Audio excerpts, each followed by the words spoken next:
Welcome to Samba Samba. Enjoy the video. You start by confirming the backup type and where it lives.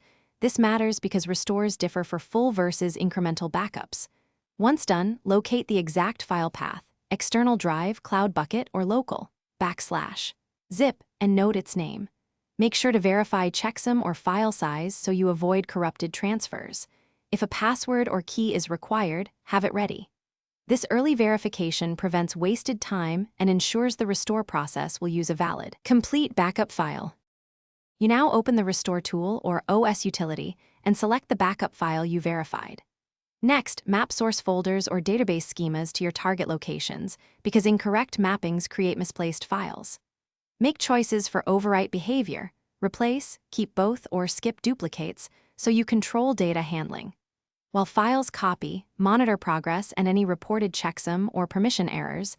Addressing them early avoids partial restores. If restoring a database, put it into restore mode before you finish by running integrity checks and opening a representative set of files or queries to confirm data is usable. Once done, restore correct permissions, timestamps, and any service dependencies so applications can access restored data. Make sure scheduled jobs or database listeners are restarted and monitor for errors. If something goes wrong, rerun the restore with verbose logs, fix file permission issues, or switch to an alternate backup version. That troubleshooting step usually resolves most common restore failures. Thanks for watching. Consider subscribing if we helped you.